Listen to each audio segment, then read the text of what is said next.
All right, well, thank you all for attending. I'm going to talk a little bit about algae management, and I think control may be too strong a word for this. We try to persuade algae to try to do the things we would like it to do.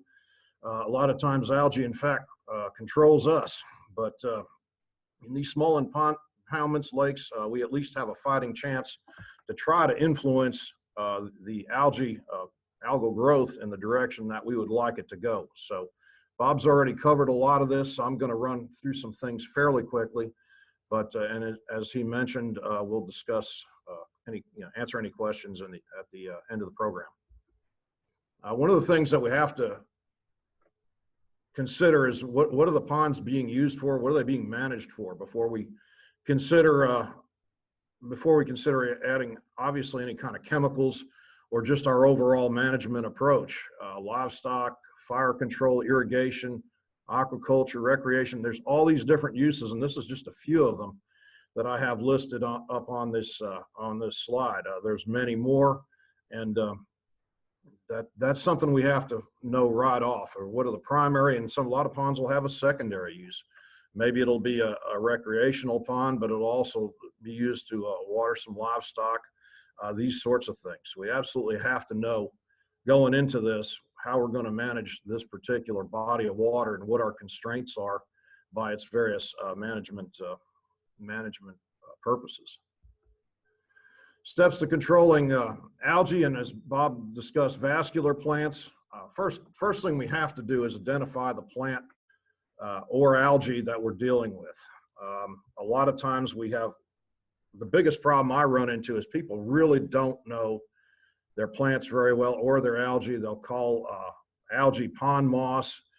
You almost have to get at least a digital image of folks' situation to confirm what kind of plant or algae they're dealing with. Otherwise, you can get into a lot of trouble by making poor recommendations based on even worse information. So again, I emphasize the pond uses. What's the pond being used for? All kinds of different possibilities there, so we need to know that. The physical nature of ponds. Some of our ponds here in Kentucky, at least, they're almost all watershed ponds, and many of them are quite old and are filling in. Ponds are dug with highly erodible soils, and they have a lot of sediment deposits, a lot of organic deposits over the years, and this creates shallow areas, particularly along the edges, often on the far end of the pond from the dam.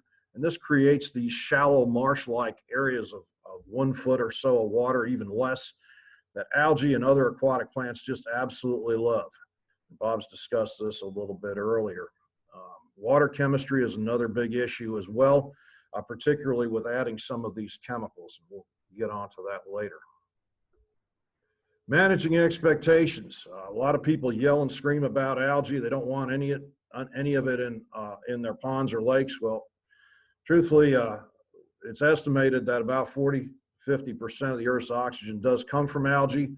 Algae is in every natural environment, from the Arctic to the oceans, to lakes, ponds, even streams to some extent. So really a body of water that doesn't have algae is probably a swimming pool or a hot tub or something along those lines, where algicides have been added relatively constantly to keep algae out. Algae is insistent, travel by spores, and every few weeks or so, a population will come about in kind of a boom and bust cycle in many instances, and it just makes it that much more difficult to control. But algae is both a nuisance and your friend, so don't get too tough on it. It's a necessary part of our entire ecosystem. Bob mentioned this to some degree. I'll go over a little bit of details. Again, ponds are built out of heavy clay soils, probably 20, preferably at least 30% clay content. These soils erode. We like to have 3-to-1, maybe 4-to-1 slope on the insides of the levees and on the inside of the pond in general, and maybe a minimum depth 2.5–3 feet deep. This keeps that growth from developing up around the edges, not only vascular plant growth, but algae as well. The stuff will get established on the bottom of the pond, and it will come up to the surface. And these are the areas, obviously, where a person launches a boat, fishes in the shallower pond areas, at least if you're fishing from shore, swimming. So these things can interrupt a number of recreational activities. So we would like to keep this stuff under control the best we can. Some of the things to consider: what's going on in the watershed.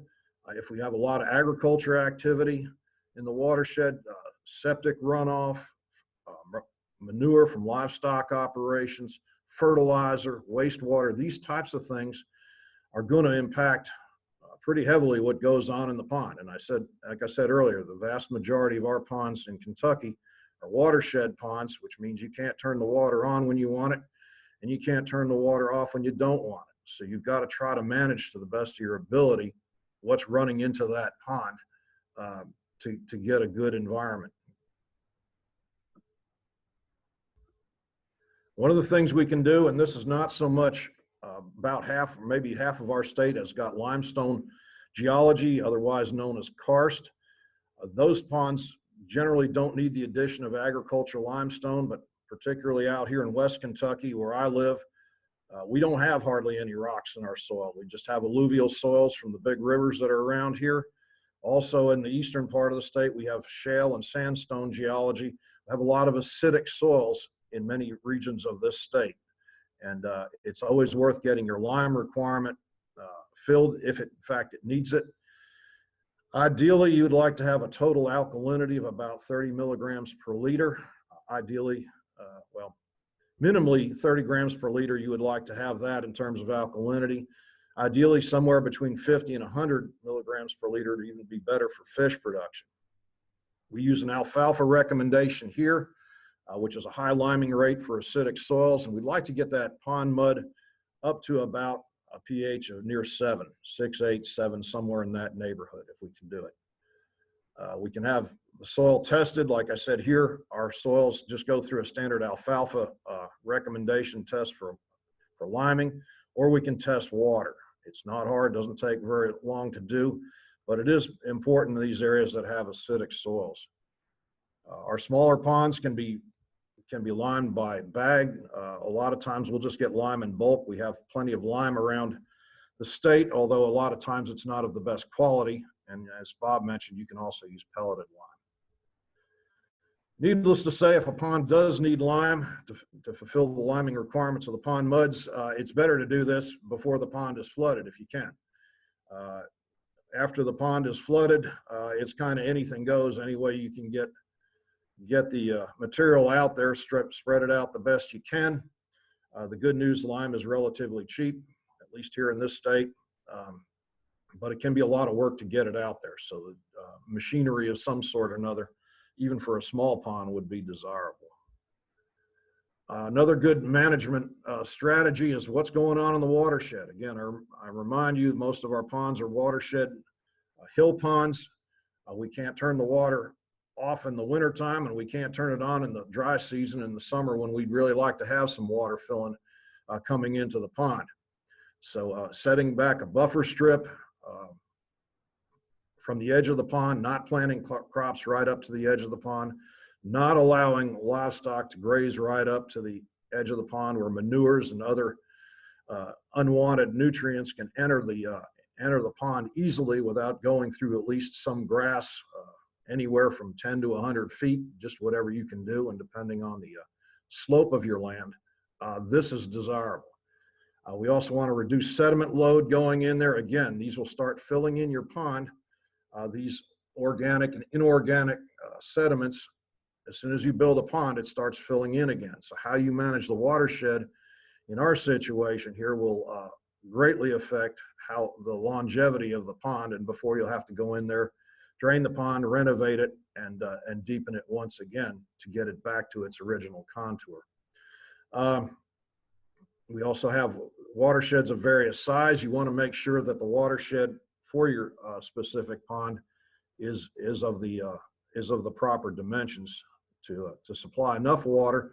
But on the other hand, you don't want just hundreds of acres running through a small pond, because you'll get little retention time, and you won't get much of a plankton bloom, which we'll talk about later. And the plankton blooms really, the phytoplankton, the green planktons, form the basis of the food chain in a pond. So again, a lot of this comes down to proper pond siting and engineering.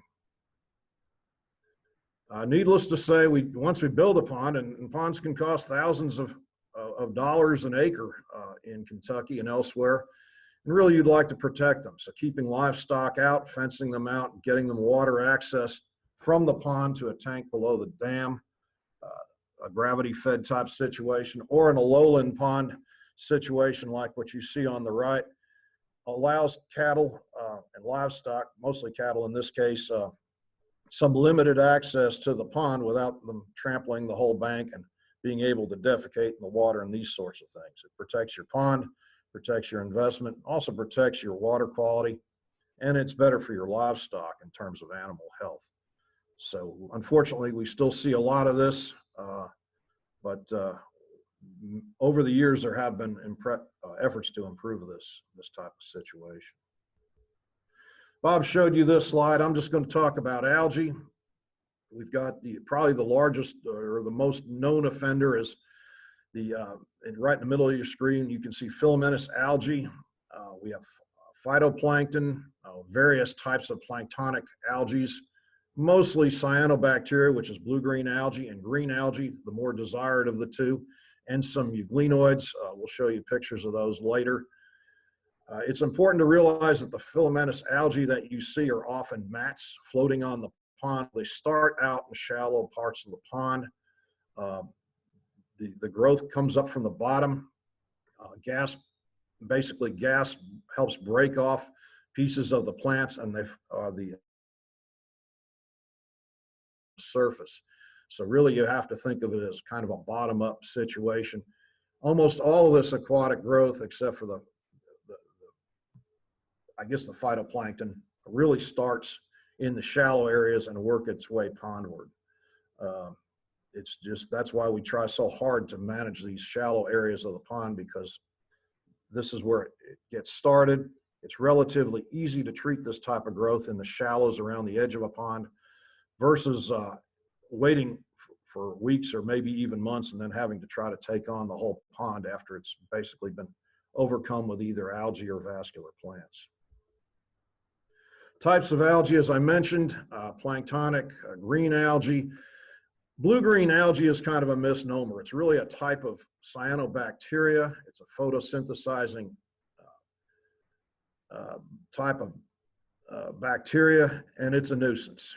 We really don't prefer it. It does produce oxygen, but it has a way of outcompeting more desirable green algae in the pond, and we'll talk a little bit about that here in a few minutes.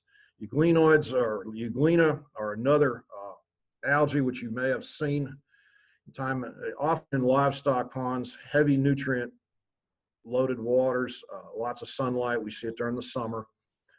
It's associated with livestock ponds in very quiescent waters. This type of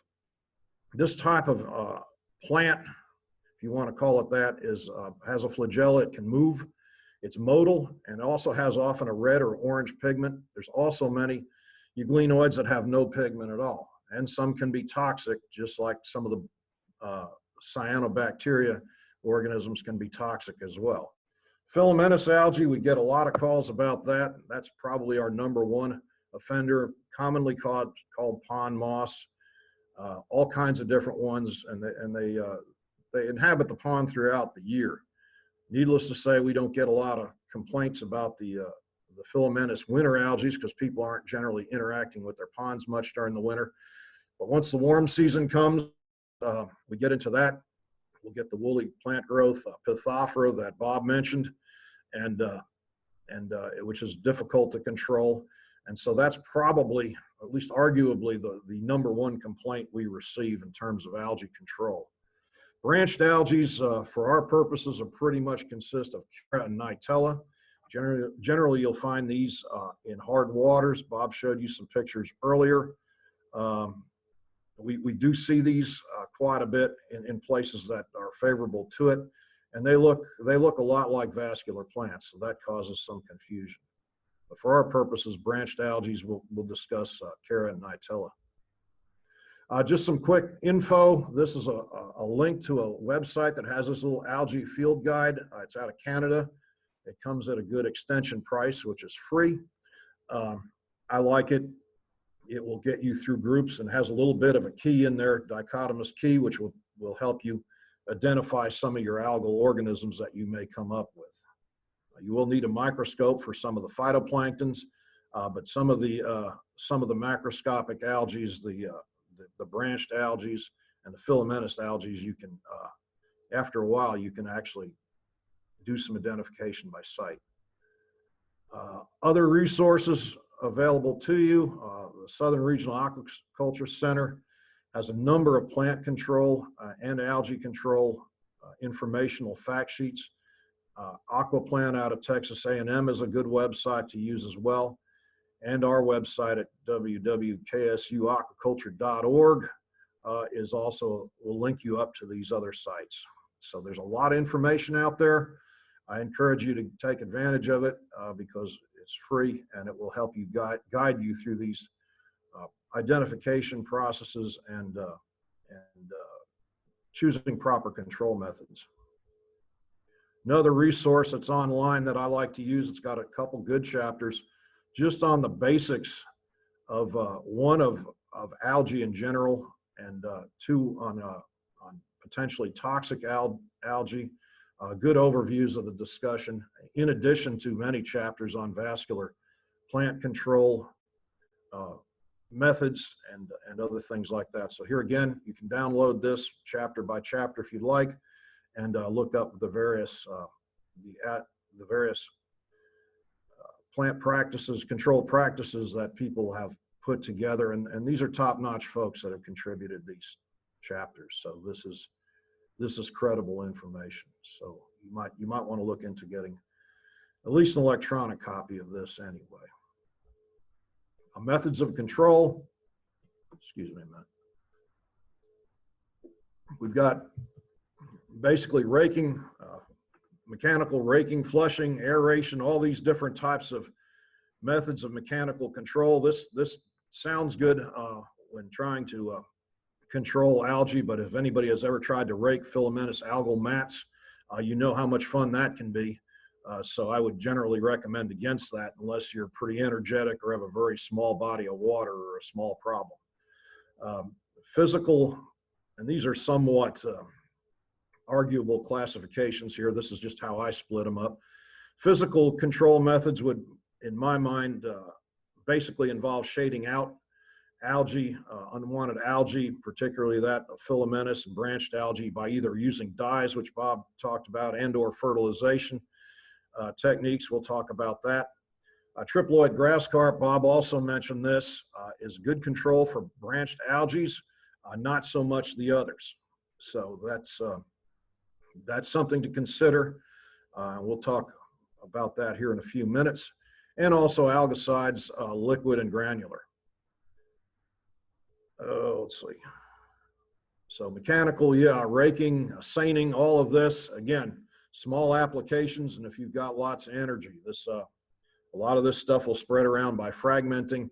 So sometimes you can be just spreading the problem around, really, and while you're knocking yourself out in the heat.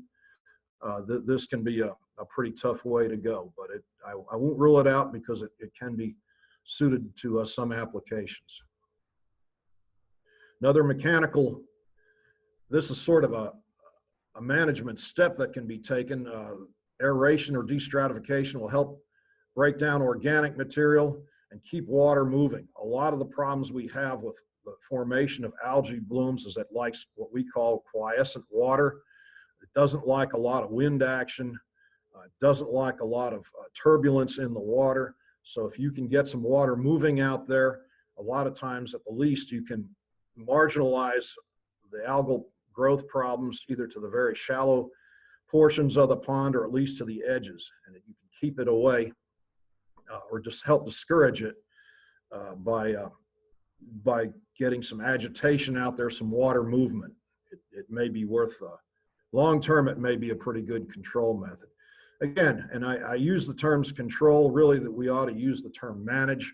We're trying to get the algae situation to a place where we can manage it and it doesn't interfere with our uses. We're not going to eliminate algae. In fact, we'll do pretty well to even manage it sometimes. But if we can try to do that, and it will suit our needs for the most part.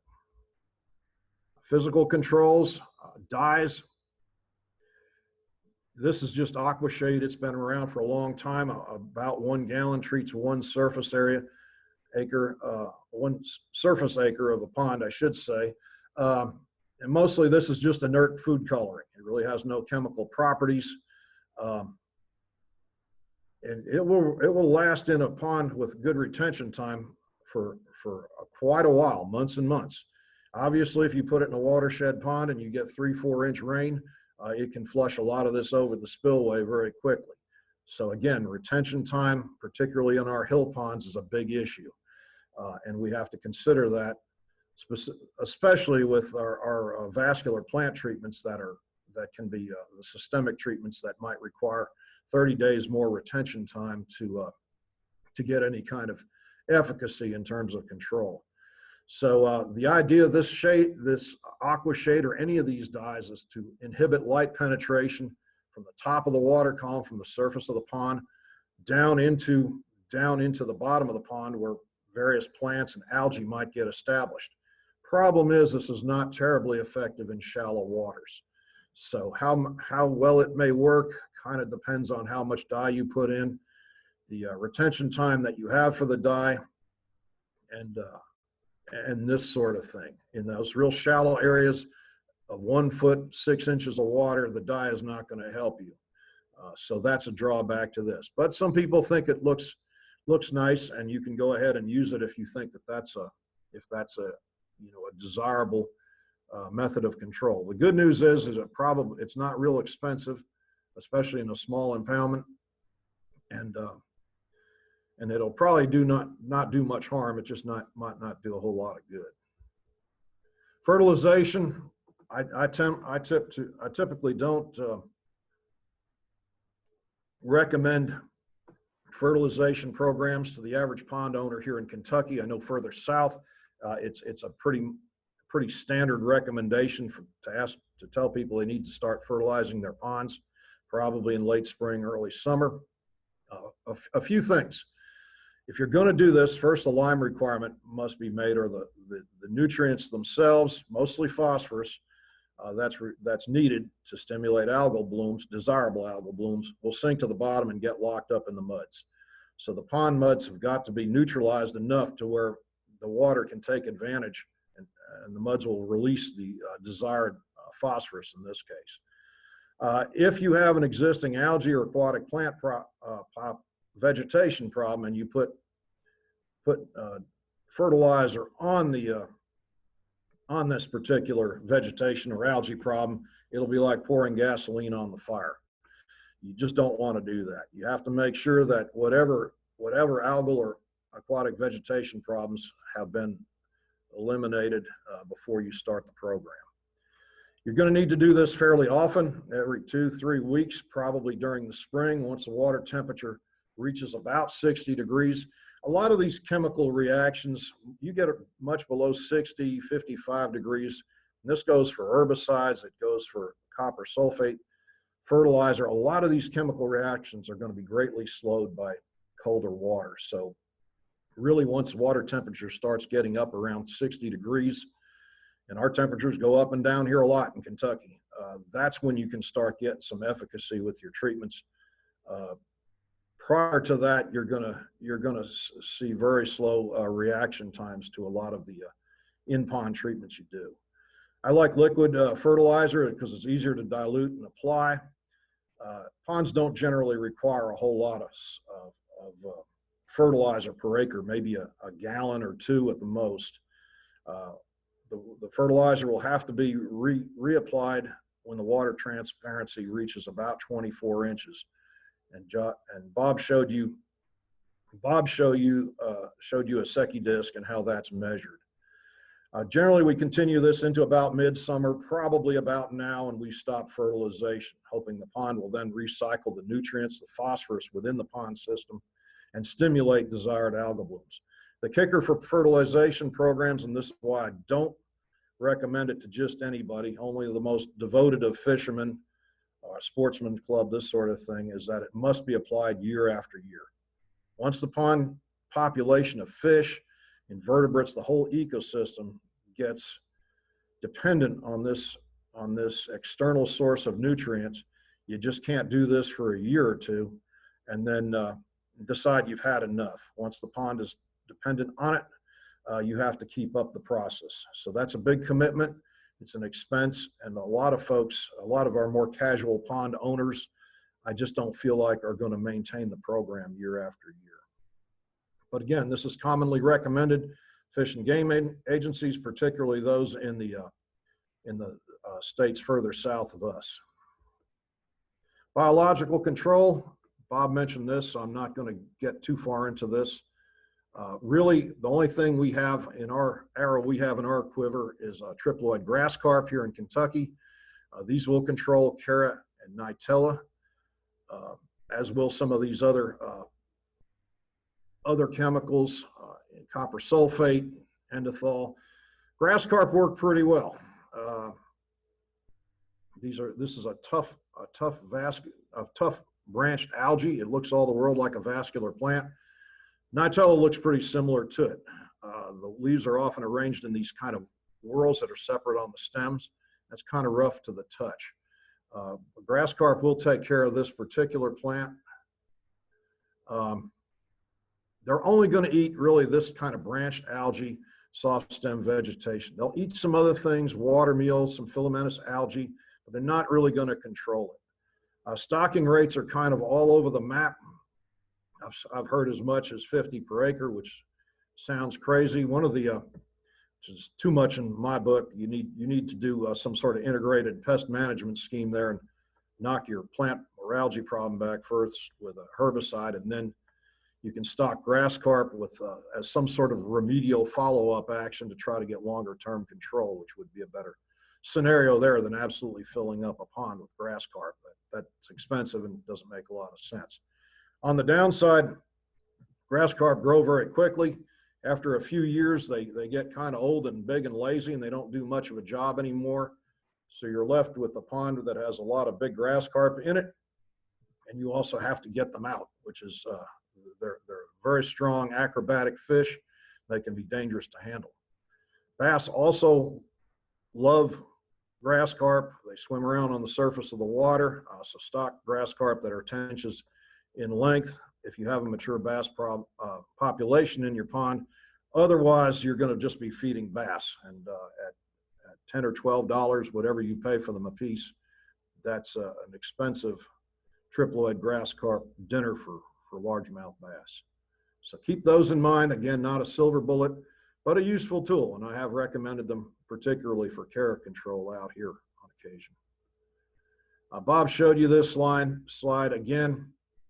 Per acre of infestation, stocking grass carp is kind of more of an art than a science.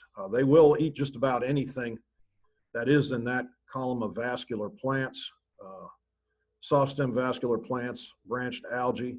They're not going to control tough stuff like cattails and lily pads and rush and these types of things, but they will eat some of your more desired plants sometimes, things like pondweed, some things that you would like to have in your pond. So unfortunately with grass carp, a lot of times it's kind of an all or nothing proposition.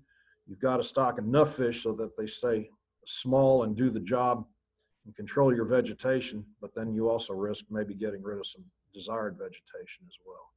So trade-offs like there is with just about everything else. Chemical controls, obviously we take this into account. The limiting, plant limiting growth, algae limiting growth, nutrient in fresh water is generally considered available phosphorus, free phosphorus. And you can see over here on the left-hand side of this slide just how little 0.1 milligram per liter of available phosphorus, free phosphorus, leads to accelerated plant growth. So it doesn't take much phosphorus to create an algal problem in a pond. Again, looking at this picture here, a quiescent little pond like this, the wind doesn't get much wind action. This is actually a levee pond here, not a watershed pond, but it's not going to It's not going to get much wind action, and this is ideal grounds for the establishment of a filamentous algae bloom here, maybe even a Pythophora bloom from the looks of it. One of the things we want to do around the watersheds, again, get your soils tested. Don't put more nutrient out on a pasture, on cropland than you need to, because a lot of that goes downhill and runs into one of our watershed ponds. You particularly want to be conscious of excess phosphorus, to a lesser degree nitrogen going into the watershed, because these are what stimulate this type of either plant growth or, in this case, an algal bloom. So again, look at the table. You can see just how little phosphorus it takes to create this type of growth. One of the things we can do, provided we get the phosphorus input from the watershed or just wherever it's coming from under control, is we can lock up phosphorus either by using aluminum sulfate or a product called Phoslock. The active ingredient's lanthanum in it, and it's got these 3 positive ions on there that can help bind phosphorus down into the bottom muds and basically render it useless. Now, this is only going to work if you can control the amount of phosphorus coming into the pond. It's got to be pretty heavy application rates. And in terms of lanthanum, this stuff is pretty expensive, and is aluminum sulfate. The Phoslock lanthanum does not affect water pH. Aluminum sulfate will affect water pH drastically and quickly. So these are things to keep in mind. But these are a way of locking up phosphorus, which can help with plant control problems, at least in the short term. Long term, if you can get your watershed situation under control and your input of nutrients. Filamentous algae control is probably, again, the toughest one we have to deal with. You can see the shallow area of the pond in this slide. This is ideal conditions. You've got maybe a foot or so of water in there, and these mats have come up from the bottom. Actually, this is mat-like growth floating on the surface, but it's probably full of air bubbles and stuff. It has started on the bottom of this shallow end of the pond and floated up to the top in these large, nasty mats. This stuff is hard to control. You got to get out there and spray it with the various chemicals that I have listed over here on the left, and you want to spray the top of the mat. You also want to try to get the wand underneath and try to get a plume of algicide in the whole water column here to try to take out these mats. Now, you don't want to do this in weather conditions like we have right now, where we're somewhere in the 90-degree range here, West Kentucky, with heat index of around 100.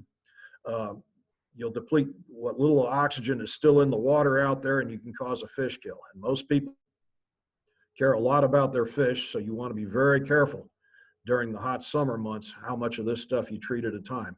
You can spot treat a little bit around the edges here and there, but the truth of it is that algae regenerates so quickly during these conditions that you might be fighting either a break-even or a losing battle with it. But some of the chemicals we can use, as Bob mentioned, copper sulfate. Again, where water alkalinity can be low, particularly in the eastern part of our state, eastern Kentucky, and in western Kentucky, and some parts of the southern part of the state, water alkalinities can be low, and acute toxicity of copper sulfate can kill fish, particularly cyprinids, trouts, goldfish, koi, these sorts of things. So it's something to be cognizant of. So to a lesser degree, Green Clean, the basically sodium carbonate peroxyhydrate products, these would be phycomycin, they'd be Green Clean, other products like that, are pretty effective on blue-green algae, probably more so some planktonic algae. Not all that effective on filamentous. You can use it, you're just going to have to use it at a higher rate, and it is more expensive, but it can be used. Diquat, the chelated coppers, can all be used on Pythophora, works out pretty well. Flumioxazin works on filamentous algae as well. Bob covered that. The only problem with it is that it's basically neutralized at pHs of above 8.5. So you need to get out there early in the morning and control algae with filamentous algae with flumioxazin before the water pH increases. Water pH increases over time, and generally speaking, right as the sun comes up is when the pH in your water is going to be the lowest. And again, these are all contact herbicides. There's no vascular system. These are just aggregates of cells in some cases, or unicellular organisms. So all algicides are contact algicides. So these will work quickly. They will take down large amounts of material in warm water. So you have to be judicious in how much you treat at one time in an effort to try to prevent fish kills. Copper sulfate has been around since the 1960s. A lot of folks just take this stuff and broadcast the crystals out into the water, and they wonder why they don't get effective control. It doesn't work very well that way. The crystals can lock up in the mud, sink in the mud, and may not even get a chance to dissolve before they're just down there in the muds, treating a very limited area. Ideally, you want to dilute this down with water and spray it, or drag it through a sack in very small localized areas.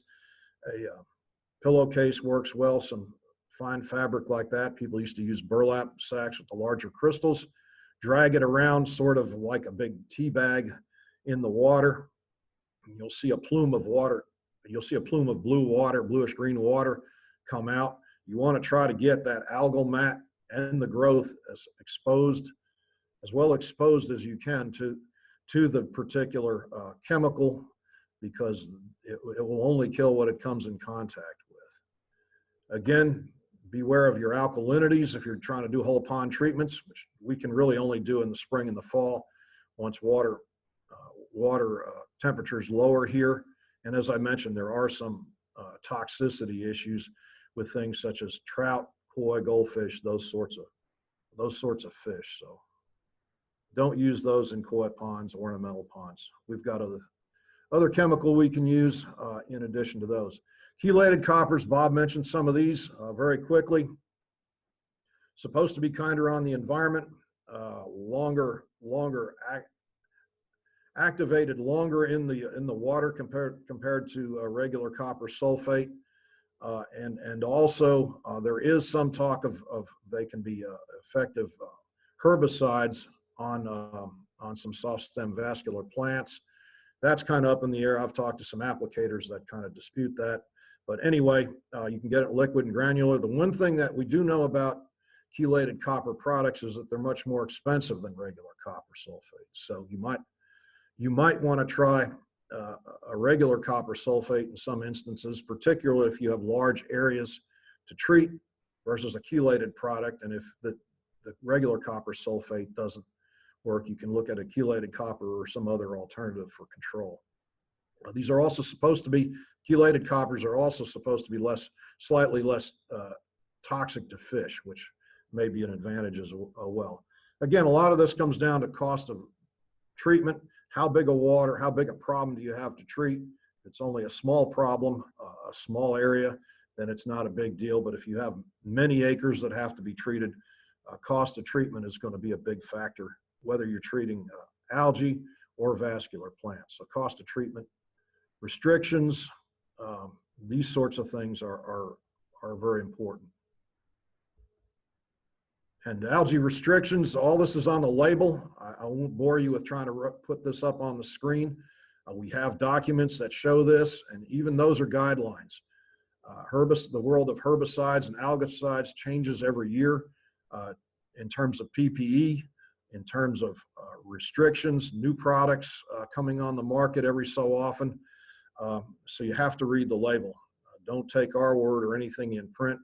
You've got to go by what it says on the bottle or the box itself to make sure you've got the most up-to-date information. We do have herbicide fact sheets. Bob said we will get you copies of these presentations if you would like it. We have a lot of other resource material here with the extension program.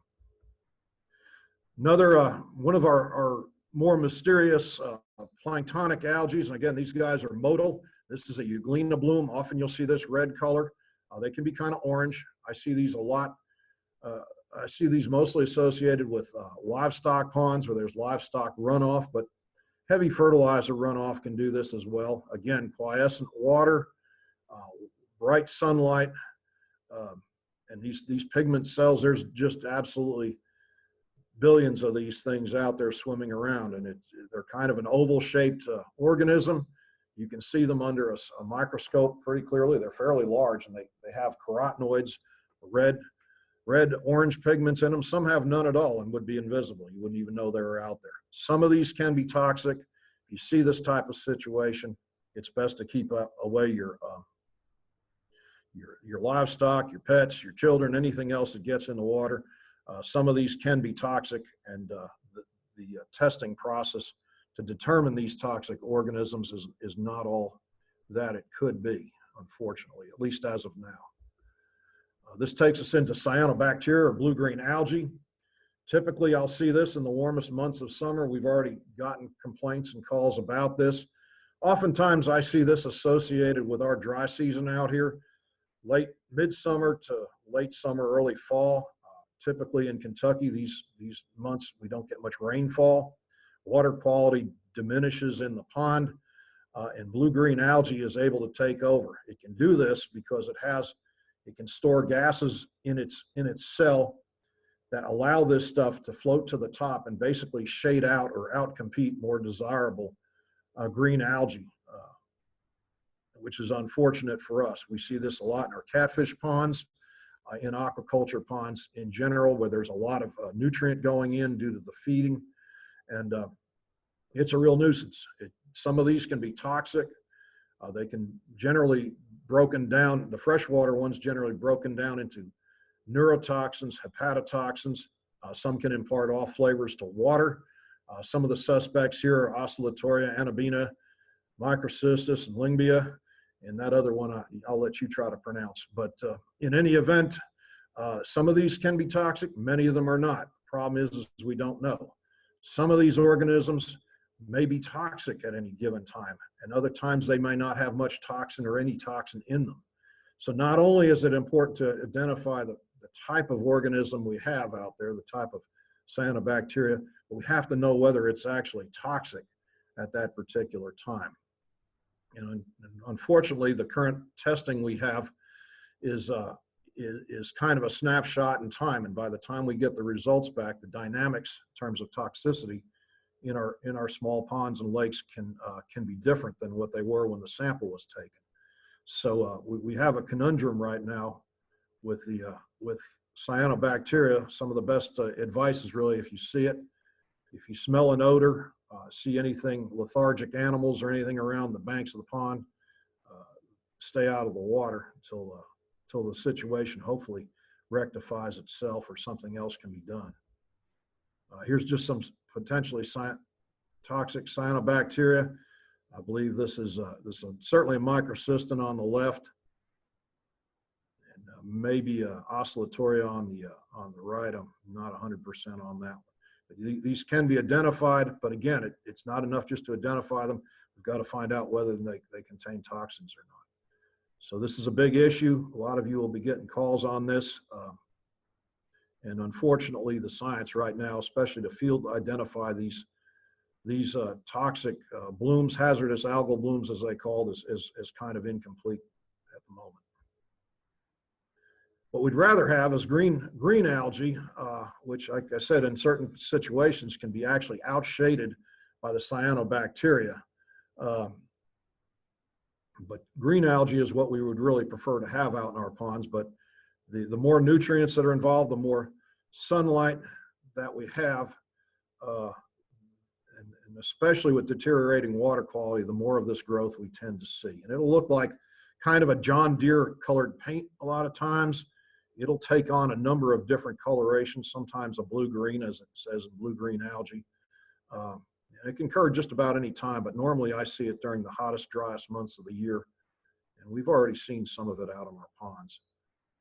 Sometimes it can take on goldish or these greenish colorations. What you need to know is this stuff is throughout the water column. It's just not what you see floating. A lot of times this floating material is actually stuff that has died off and it's just floating on the surface. But this stuff pretty much is throughout the water column. So it's not a matter of just skimming it off or anything like that. It's pretty much infested the pond. Here's perhaps a better example. Some of it takes on kind of a golden color, and I've seen that in some of these ponds, particularly associated with agriculture operations out here in West Kentucky. Lyngbia, this is actually a filamentous form that has a pretty tough mucilaginous sheath. It looks like a filamentous algae, but it's actually a cyanobacteria as well. And this stuff kind of is a blackish green color, real slimy, and it can be a problem as well. So this stuff is out there. You can see on this slide what the structure of it is. Some of these things, like I said, they can photosynthesize, so they do have that capability, have some chlorophyll in them, but they are nevertheless actually considered by bacteria. To combat various blue-greens, these hydrogen peroxide-based chemicals were devised. This one, Green Clean, is now off patent, so there's all kinds of different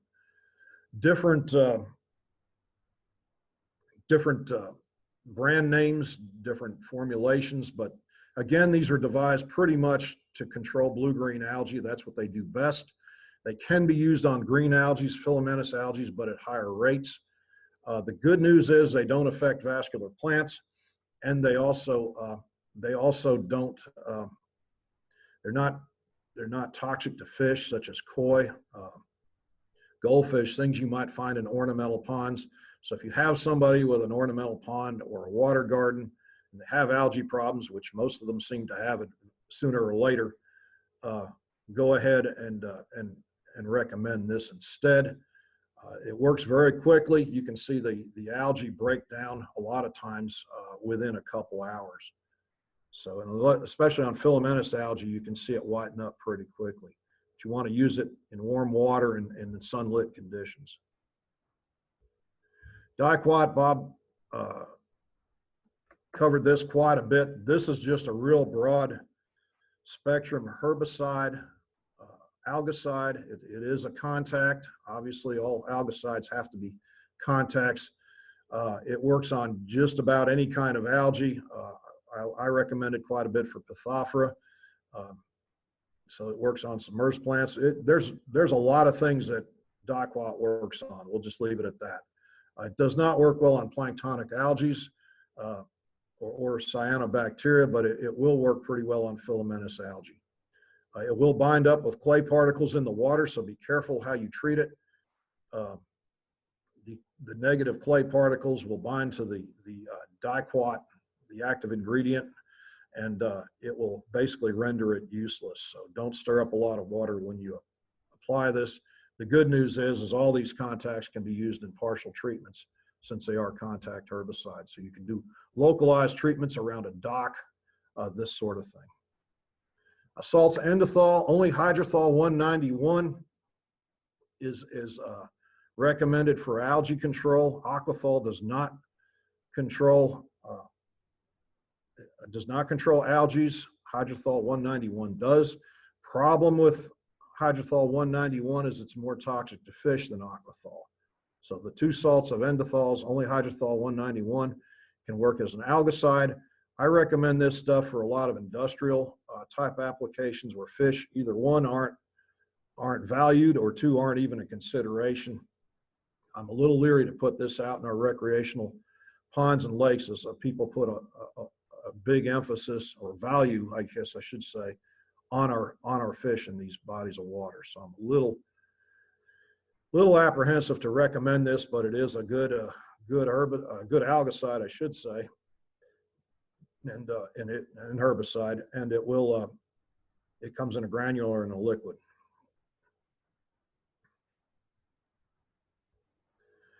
And getting towards the end here, folks, one of the problems I have encountered over the years are illegal aquatic applications of Diuron. Diuron is not really to be used in our recreational ponds. There are some emergency certifications for the catfish and tropical fish industries where very small parts per billion ounces per acre of water can be used very infrequently to control unwanted algae blooms. It is an effective algicide, and it's relatively cheap. Unfortunately, it has been sold in our farm stores, these little 5-pound bags, and bigger amounts as well, and recommended for algicides in our recreational ponds and lakes. It's long lasting, and it's relatively inexpensive. The problem is it's very persistent in groundwater, and once it gets into the groundwater, there can be problems. It can be very persistent and last in there for a good long time. Like I said earlier, maybe half or 40% of Kentucky has got karst geology. Getting into the groundwater table is very easy. We have very large aquifers and and shallow aquifers here in West Kentucky, and getting into the groundwater is a real problem. So this is illegal for a reason, and should be kept out of ponds and lakes. Just to mention that, the good news is I haven't seen much of these applications lately. I think they've started cracking down on the farm supply stores for selling this stuff, and I don't see the volume of this being sold that I used to, let's say 5-6 years ago. Here's my website, and I thank you very much.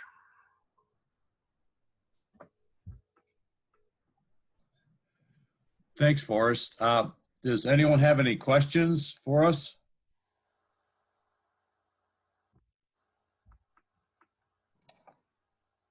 Hey guys, it's Philip Knopka out in Lewis County. Hi, Philip. Question.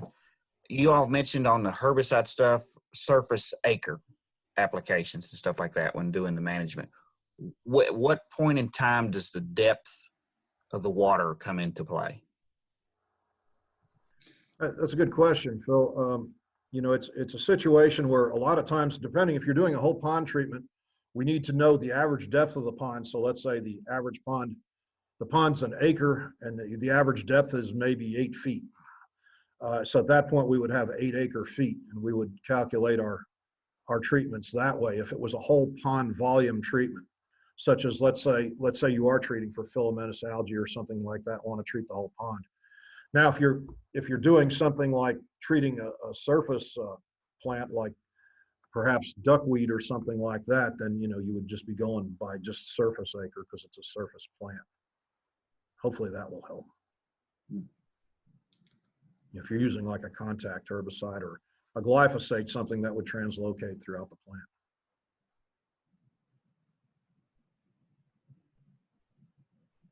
Yeah, any other questions?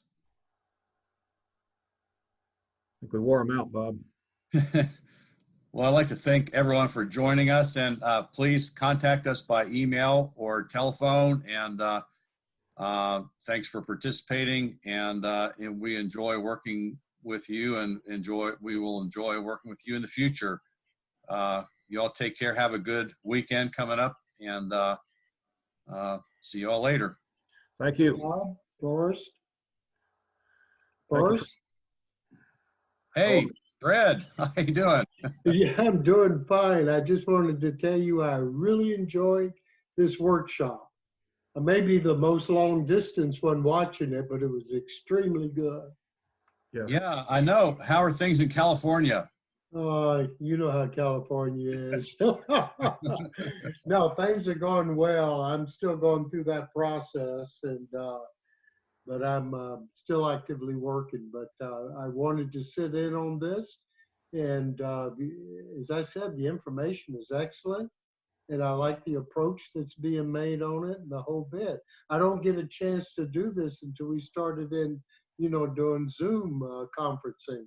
And it's very refreshing to get around the United States and see this sort of thing. Yeah. Yeah, thanks. There have been a lot of advantages to all the Zoom sessions that we've been doing. And so that's one positive aspect of this shutdown. Yeah. Plus we have a lot of quarantine audience. Right. Absolutely. Including Fred. So for many, this was the highlight of your week, I guess. Oh, listen, yeah. No, I'm literally a glutton for punishment. I've got about 7 Zoom sessions in the next 13 days, working days.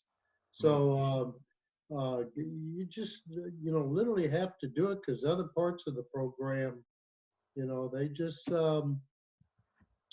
it's, as I said, I'm closing down my program, as you know. I've got a target date of October. I've talked to you about that, so let's see if we can make it this time. Yeah, I think it's just a question of which October, right? Yeah. The way it's going, you're right about that. Yeah, so things are going well in Kentucky? Yeah, it's hot and humid, Fred. Come join us. Dry weather out here, but then you have to put up with other things. I understand. I understand. Thanks. Nathan just posted that this webinar will be posted on our K-State website. So if you or some of your clients want to come back and watch this again, you can refer clients to this and go back and review it again if you want to, and contact us if you want any hard copy materials or PowerPoint PDFs or whatever. Yeah. I'm going to take advantage of that. I've got a couple of people that I work with that handles a lot of this stuff in the state and everything, and I want to get them exposed to you, because these are good resources. So I'll be hitting you up for it. I guarantee. And the laws vary. Like, I don't think you can use dicot in California, so there's some things to watch out for. There's a lot of difference. We can't even use grass carp in California. Yeah, that's fairly common. I know, and I was suffering a great jealousy there. But anyway, I did enjoy it. I don't want to keep you, and I will be contacting you for some information. You bet. Appreciate it, Fred, and good luck with your endeavors. All right, you bet. I hope we're not your only source of entertainment. No, I got some clientele out there, but I'm trying to bring it down. I got you. Yeah.